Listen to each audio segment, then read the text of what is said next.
Hello दोस्तों, मैं सौरभ शुक्ला आज आपके लिए एक नई वीडियो लेके आया हूँ। यह वीडियो में मैं जो है आपको कार्यशाला में सुरक्षा और सावधानियाँ के बारे में बताऊँगा। यह जो है कार्यशाला में सुरक्षा और सावधानियाँ जो आज का प्रसंग है, यह व्यवसाय टर्नर के फर्स्ट वीक में है, ये सिलेबस में। तो कार्यशाला में सुरक्षा और सावधानियाँ का बहुत बड़ा उपयोग है। इसके बारे में आज हम आपको बताएंगे, ठीक है। यह टर्नर के प्रथम वीक में जो आप सिलेबस देखेंगे तो फर्स्ट वीक में ये कार्यशाला में सुरक्षा और सावधानियाँ के बारे में ही है। कार्यशाला में सुरक्षा और सावधानियाँ, सेफ्टी प्रिकॉशंस इन वर्कशॉप।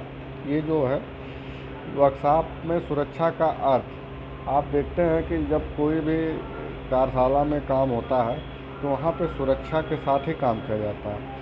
तो कार्यशाला में जो सुरक्षित रहकर ही काम करना ही जो है सुरक्षा है। एक सुरक्षित स्थिति तब होती है जब क्षति या संपत्ति का नुकसान बहुत कम होता है और उसे सहा जा सकता है। तो सुरक्षा से आप देखते ही हैं कि जैसे कोई भी काम आप करिए तो कोई भी एक्सीडेंट ना हो, कोई भी लॉस ना हो, कोई भी हानि ना हो, चाहे वो आपके पर्सनल जो है खुद की सुरक्षा हो, चाहे जो वर्कशॉप में जो भी जॉब बना रहे हैं उसकी सुरक्षा के बारे में हो, या जिस मशीन पे आप काम कर रहे हैं उसकी सुरक्षा। मतलब जो भी कार्यशाला में सुरक्षा की बात करेंगे हम, तो सुरक्षा जो होती है तीनों तरह की होगी। खुद की सुरक्षा, जॉब की सुरक्षा और कार्यशाला में जो मशीनें हैं उसकी भी सुरक्षा, ठीक है। यहाँ पे देखिए 3 डायग्राम भी दिखाया गया है। Safety first, accident are avoidable. ये देखिए यहाँ पे भी आपको दिखाया गया है जो है wear year production, safety shoes, goggles, gloves, ये सब चीज़ें देखिए सेफ्टी के सिंबल्स दिखाए गए हैं। इससे ये प्रतीत होता है कि जैसे खुद की सुरक्षा के लिए पर्सनल प्रोटेक्टिव इक्विपमेंट ये सब है, इसका यूज करते हुए आप जो है खुद की सुरक्षा कर सकते हैं। पर्सनल प्रोटेक्टिव इक्विपमेंट में जैसे हो गया safety shoes, gloves, helmet, safety belt, ear plug, ये सब चीज़ें होती हैं। अब देखिए सुरक्षा का परिचय आपको ये चीज़ें हैं कि सुरक्षा के परिचय में जैसे आप इसमें देख रहे हैं, वर्कशॉप में कार्य करते समय प्रत्येक श्रमिक को अपने बचाव का ध्यान रखना चाहिए। सावधानी हटी और दुर्घटना घटी, यह सभी लोग जानते हैं। इसे प्रत्येक श्रमिक को सदैव याद रखना चाहिए। एक छोटी सी असावधानी बहुत बड़ी दुर्घटना का कारण बन सकती है। इससे मशीन की हानि पहुंच सकती है, उत्पादन पर असर पड़ सकता और कभी कभी श्रमिक की जान पर खतरा भी होता है। इस प्रकार वर्कशॉप में सावधानी का बहुत बड़ा महत्व है। तो आप देखते हैं कि जब भी कहीं भी आप काम करेंगे वर्कशॉप में, जैसे वर्कशॉप में आप मान लीजिए लेथ मशीन या जो भी टर्नर में जैसे ड्रिल मशीन या पावर हेक्सा जो भी मशीनें हैं या जो भी आप हैंड टूल्स का उपयोग करेंगे, तो वहाँ उसका जो है कैसे ऑपरेट करना है, कौन कौन सी सुरक्षा सावधानियाँ लेनी है, उसके बारे में आपको पता होना चाहिए। नहीं तो आप गलत काम करेंगे। गलत काम करने के तरीके से आपका नुकसान होगा, आपके शरीर का नुकसान होगा, जॉब का नुकसान होगा और मशीन की भी नुकसान होगा। तो इसलिए यहाँ पे जो है देखते हैं सुरक्षा बहुत ज़रूरी है। सुरक्षा एक क्रिया है जो हमारी सभी क्रियाओं को ऐसे व्यक्तित्व और नियंत्रित करती है। ना वह स्वयं दुर्घटना के शिकार होते हैं और ना ही अन्य लोगों को प्रभावित होते हैं। अतः अच्छे शिल्पकार की सुरक्षा जानकारी होती है, वह सुरक्षित और सुरक्षित कार्य विधियों को जानता है, व्यवहार में लाता है। तो जैसे आप लोग ITI के ट्रेनीज हैं जो CTS craftsman training institute craftsman training scheme के तहत आप लोग जो है टर्नर व्यवसाय में जो है ट्रेनिंग ले रहे हैं, तो यहाँ पे आपको वर्कशॉप में जो भी मशीनों को यूज करना है, कैसे मशीन को यूज करना है, उसके पहले बारे में जानकारी रखेंगे। खुद की सुरक्षा, जॉब की सुरक्षा और मशीन की सुरक्षा के साथ आगे बढ़ते चलेंगे। देखिए जो दुर्घटना होती है, दुर्घटना के कारण क्या है। जैसे अगर आप सावधानी के साथ काम नहीं करेंगे तो दुर्घटना जाहिर सी बात है कि होगी। तो दुर्घटना के क्या क्या कारण होते हैं यहाँ पे देखिए। वर्कशॉप में जब भी दुर्घटना कोई होती है तो उसके निम्नलिखित कारण होते हैं। देखिए, जैसे श्रमिक की लापरवाही। श्रमिक की लापरवाही की वजह से, जैसे अगर उसको कोई काम करना है और काम वो नहीं कर रहा है प्रॉपर तरीके से, तो भी दुर्घटना का कारण हो सकता है। श्रमिक की अज्ञानता। जैसे आपको कोई मशीन पे काम करने का, मशीन के बारे में नॉलेज नहीं है, तो अगर आप मशीन चला रहे हैं तब भी जो है एक्सीडेंट हो सकता है, दुर्घटना हो सकती है। तो यही श्रमिक की अज्ञानता हो जाएगी। श्रमिक के कार्य में अत्यधिक आत्मविश्वास। जैसे अगर आपको काम करने आता है, बट आप इतना ज़्यादा आत्मविश्वास आपके अंदर है कि नहीं हम ही कर पाएंगे या ऐसे कोई प्रॉब्लम्स नहीं आएगी, तब भी एक्सीडेंट हो जाता है। कभी कभी ज़्यादा आत्मविश्वास के कारण भी एक्सीडेंट होता है। श्रमिक के कार्य में अरुचि। जैसे अगर आप श्रमिक कोई है, वो काम में अगर उसका मन नहीं लग रहा है, तो जाहिर सी बात है कि एक्सीडेंट हो जाएगा। तो इसलिए मन लगा के काम करना चाहिए। कभी भी अरुचि हो तो काम नहीं करना चाहिए। श्रमिक की अपनी स्वयं की और मशीन की दक्षता के सापेक्ष अधिक जल्दी कार्य करने की इच्छा। जब भी आपकी दो दक्षता है और मशीन की दो दक्षता है, मशीन की कैपेसिटी और स्वयं की कैपेसिटी के अनुसार ही काम करना चाहिए। अगर जल्दी जल्दी आप काम कर रहे हैं और मशीन की दक्षता जो कैपेसिटी है उससे ज़्यादा लोड देंगे, तो क्या होगा, जो है काम करने में परेशानी होगी। मशीन की खराब दशा। जैसे मशीन में अगर कुछ प्रॉब्लम्स हैं, अगर आप उसको ऑपरेट करेंगे तो हो सकता है कि कुछ प्रॉब्लम्स क्रिएट करे। इस वजह से जो है एक्सीडेंट हो सकता है। इसलिए ख़राब मशीन पे काम नहीं करना चाहिए। औजारों की खराब दशा। अगर जो औजार हैं वो अगर प्रॉपर तरीके से नहीं है, जैसे मान लीजिए आपके पास फाइल्स है, फाइल्स में हैंडल नहीं है, तो आप फाइल्स को कैसे ऑपरेट करेंगे, ये सबसे बड़ी प्रॉब्लम्स है। जैसे हेक्सा फ्रेम हुआ, हेक्सा फ्रेम में अगर आपको हैंडल नहीं है या जो भी टीथ नहीं है, तो अगर वो ख़राब दशा में है तो आप काम नहीं कर पाएंगे। तो इस वजह से भी दुर्घटना होती है। इसलिए कभी भी सही जो है सही औजार का प्रयोग करना चाहिए। श्रमिक द्वारा कार्य करने की ठीक विधि ना अपनाना। जैसे जो भी प्रोसीजर जो है उसके सापेक्ष में अगर आप काम नहीं करेंगे तो आपका क्या होगा, दुर्घटना हो सकती है। प्रोसीजर को आपको बाईपास नहीं करना है। श्रमिक द्वारा कार्य के अनुसार उचित औजारों का प्रयोग ना करना।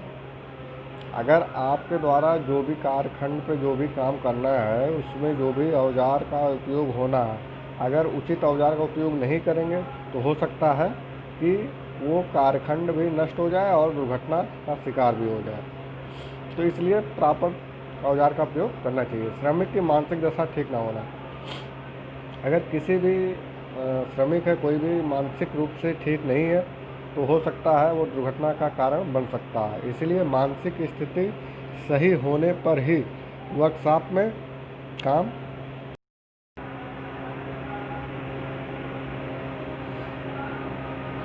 अगला पॉइंट है मशीन के गतिशील पुर्जों जैसे गियर, बेल्ट, पुल्ली आदि के गार्ड का प्रयोग ना करना। जैसे अगर आप मान लीजिए लेथ मशीन या ड्रिल मशीन या पावर एक्सा मशीन, जो भी टर्नर ट्रेड में है मशीनें जो यूज करेंगे आप, उसके जो गतिशील पुर्जे हैं, जैसे रेसिप्रोकेटिंग मोशन या रोटरी मोशन हो या जो भी इस टाइप के मोशंस होते हैं जहाँ बेल्ट, रोप या पुल्ली टाइप का कुछ लगा हो जो पावर ट्रांसमिट करते हो, उसके ऊपर जो है गार्ड लगा होता है। गार्ड अगर नहीं प्रयोग करेंगे तो हो सकता है कि उसमें कोई चीज़ फंस जाए और उसके वजह से एक्सीडेंट हो जाए। तो आप कोई भी मशीन ऐसी है जिसमें गार्ड ना हो तो उस मशीन को प्रयोग ना करें। गार्ड पहले लगा लें, अगर गार्ड नहीं है उसके बाद ही प्रयोग करना स्टार्ट करें। श्रमिक की पोशाक ठीक ना होना। जैसे कोई भी श्रमिक है अगर उसका पोशाक सही नहीं है, पोशाक इन सेंस आप उसके वस्त्र जो कपड़े पहने हुए ढीले ढाले कपड़े पहने रहेगा तो उसके कपड़े जो है हो सकता है फंस जाए मशीन में। तो इसीलिए जो है कपड़े सही पहनना चाहिए, न ज़्यादा टाइट हो न ज़्यादा लूज हो। जैसे धोती वोती नहीं पहनना चाहिए, इस टाइप की चीज़ें कभी भी वर्कशॉप में काम करते वक्त या इस टाइप की चीज़ें, मतलब ढीले कपड़े नहीं पहनना चाहिए। इससे क्या होता है, एक्सीडेंट होने के चांसेस ज़्यादा रहते हैं। तो ये सब दुर्घटना के कारण हैं जिसके वजह से वर्कशॉप में दुर्घटना घटती है। श्रमिक के नुकसान होता है, श्रमिक के शरीर का नुकसान होता है, कारखंड जो जॉब होता है उसका भी नुकसान होता है, मशीन का भी नुकसान होता है, और टाइम भी बहुत ज़्यादा वेस्ट होता है। तो इसलिए कभी भी जो है वर्कशॉप में इन जो दुर्घटना के कारण है इसको दिमाग में रखते हुए काम करेंगे तो दुर्घटना नहीं होगी। ठीक है।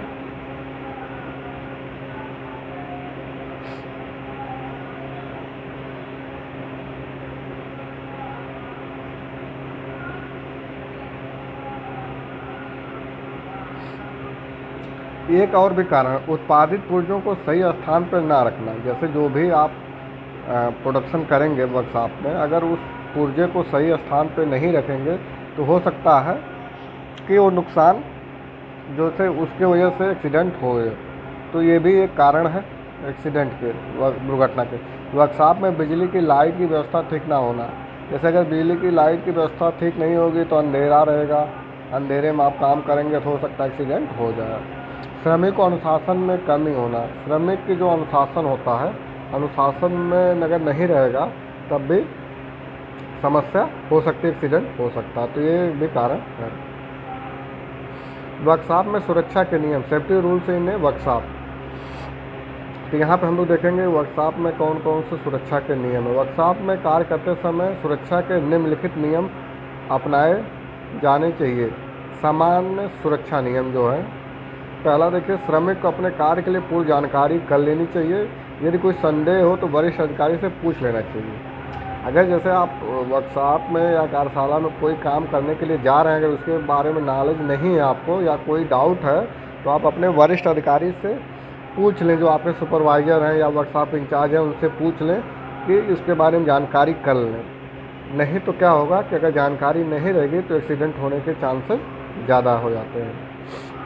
अपने कार्यस्थल को साफ रखना चाहिए। जो भी आप जिस मशीन के यहाँ काम करना, जिस मशीन पर काम करेंगे उसके चारों तरफ साफ़ सफाई होनी चाहिए, मशीन की साफ़ सफाई होनी चाहिए, प्रॉपर लुब्रिकेंट का यूज होना चाहिए जिससे मशीन आसानी से चला जा सके। जैसे मशीन के चारों तरफ गंदगी है, मान लीजिए जैसे लेथ मशीन है उसके चारों तरफ गंदगी है या तेल ही फैला हुआ है, तो उससे क्या होगा, उस स्थल साफ नहीं होने की वजह से जो है आपका समस्या होगी। कार्य करते समय प्रत्येक श्रमिक को वर्कशॉप में चुस्त फिटिंग वाले पोशाक पहनना चाहिए। जैसे हमें पहले भी बताया है कि ये रूल है, अगर आप चुस्त फिटिंग।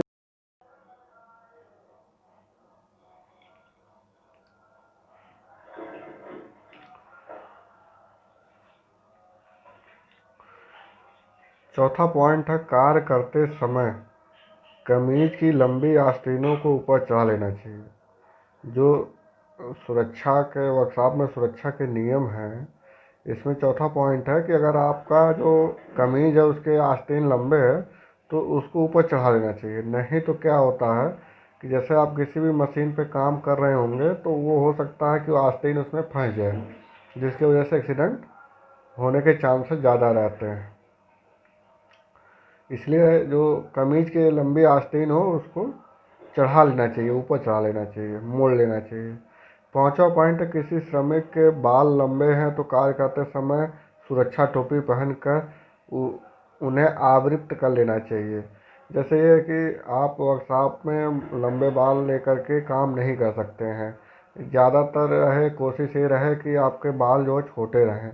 अगर छोटे नहीं हैं तो आप जो है टोपी लगा के रखिए, तब हम उसको समेट के रखिए। टोपी की वजह से आवृत का जो है शेप ले लेना चाहिए। वर्कशॉप, छठा पॉइंट है, वर्कशॉप में कार्य करते समय किसी भी श्रमिक को अंगूठी, घड़ी, मफलर और टाई आदि नहीं पहननी चाहिए। ये छठा नियम है। अगर आप वर्कशॉप में हैं तो अपने हाथ में अंगूठी, घड़ी, मफलर, टाई आदि नहीं पहनना चाहिए, जिससे कि काम करने में आसानी होती है, स्फूर्ति रहती है और ये सब चीज़ें कार्य करने में बाधक बनते हैं।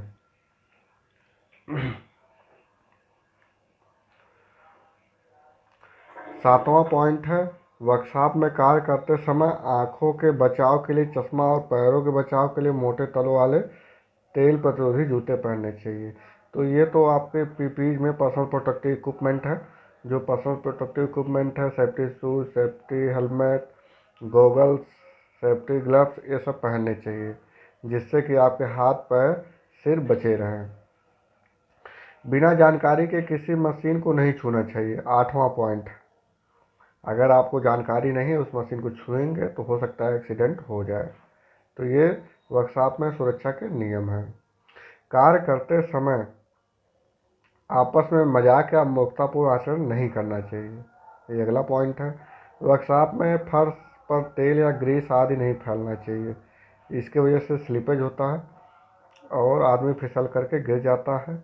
वर्कशॉप में अगर इस टाइप की चीज़ें हैं, तेल या ग्रीस फर्श पे है, तो उसको रिमूव कर देना चाहिए, साफ़ सफाई करके रखना चाहिए। सीढ़ी का प्रयोग करते समय उसे धरातल पर अच्छी तरह से रुकावट लगाकर प्रयोग में लाना चाहिए। जो सीढ़ी है, आप सीढ़ी मान लीजिए जैसे लगा रहे हैं, तो उसमें रुकावट होना चाहिए। ऐसा ना हो कि सीढ़ी पर आप चढ़ना स्टार्ट करें और नीचे से सीढ़ी जो है स्लिप कर गई, तो उसकी रुकावट को लगा के करना चाहिए।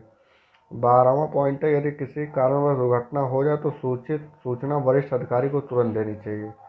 तो ये 12वां पॉइंट है। यदि आपके वर्कशॉप में कोई दुर्घटना घट गई है तो आप वर्कशॉप इंचार्ज या सुपरवाइजर को या वरिष्ठ अधिकारी को तत्काल सूचित कर दें, जिससे वो आगे की कार्रवाई सुनिश्चित करें और जो दुर्घटना हो गई है उसको मिनिमाइज करने की कोशिश किया जा सके।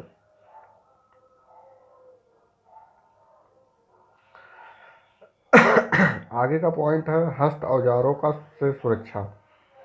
कार्य क्रिया के अनुसार सही औजारों का प्रयोग करना चाहिए। इसमें जो है सुरक्षा, हस्त औजारों की सुरक्षा के संबंध में जो है 9 पॉइंट है। इसमें हम देखेंगे। खराब औजारों को प्रयोग में नहीं लाना चाहिए। बिना दस्ते के रेती का प्रयोग नहीं करना चाहिए। टूटे या ढीले दस्ते वाले हथौड़े का प्रयोग नहीं करना चाहिए। तत्रक छत्रक मत्थे वाली छैनी या पंच का प्रयोग नहीं करना चाहिए।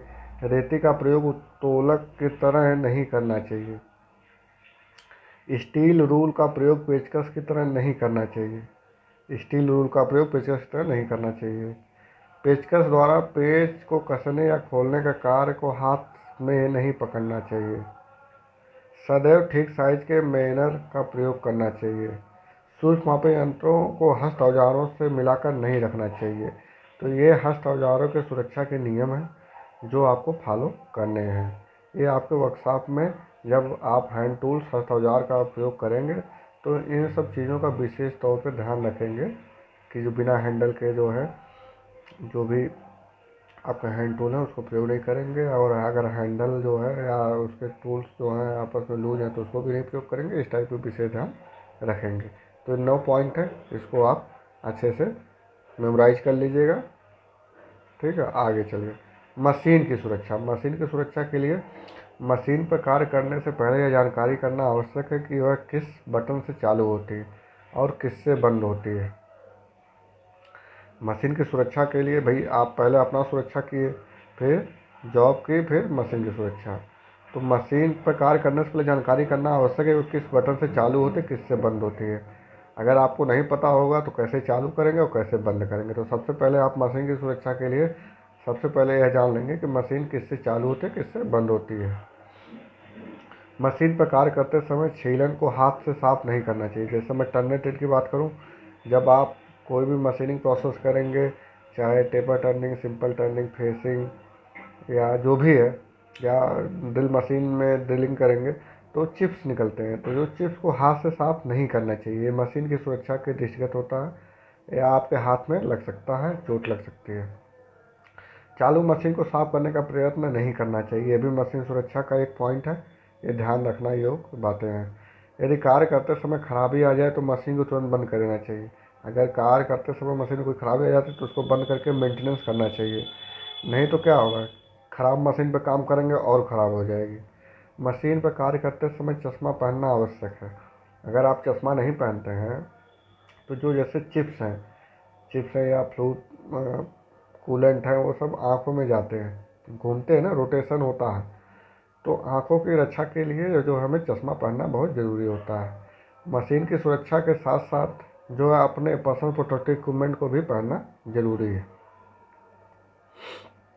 इलेक्ट्रिक पावर की सुरक्षा। यदि बिजली की पावर में कोई खराबी दिखाई दे रहे तो उसकी सूचना अपने वरिष्ठ अधिकारी को तुरंत देनी चाहिए। वर्कशॉप में अगर आप हैं अगर इस टाइप की समस्या आ रही है कुछ, तो आप अपने वरिष्ठ अधिकारी, जैसे अगर ITI में है तो इंस्ट्रक्टर को दीजिए, या अगर आप कहीं जॉब में हैं तो उसको वरिष्ठ अधिकारी या वर्कशॉप इंचार्ज को दे दें। बिजली की नंगी तारों को प्रयोग में नहीं लाना चाहिए। जैसे आप देख रहे हैं कहीं अगर वायर है, इंसुलेशन उस पर कटा हुआ है, तो उसे नग्न तारों को प्रयोग में नहीं करना चाहिए। उससे क्या होता है, करंट जो है अगर उसको कोई छू लेगा तो करंट लग जाएगा। यदि बिजली का प्लग या तार वगैरह टूट जाए तो उसे बदलवा लेना चाहिए। जैसे अगर कहीं वायर डैमेज हो गया तो उसको तत्काल रिप्लेस कर देना चाहिए, जिससे कि कोई दुर्घटना ना घटे। केवल कुशल मिस्त्री को ही बिजली ठीक करने की अनुमति देना चाहिए। एक्चुअली क्या होता है कि जो करंट होता है ये बहुत ख़तरनाक होता है। इसमें जो है एक्सपर्ट आदमी ही काम करे तो ज़्यादा अच्छा है। जैसे कोई मशीन है, अगर वहाँ पे कोई फॉल्ट आ गई है तो जो उसके कुशल मिस्त्री है उससे ही ठीक करवाया जाए, जिससे आसानी से ठीक हो जाए, कोई प्रॉब्लम ना है। आगे जो वर्कशॉप में आपको सुरक्षा के लिए ध्यान देना है, भार उठाने के लिए सुरक्षा।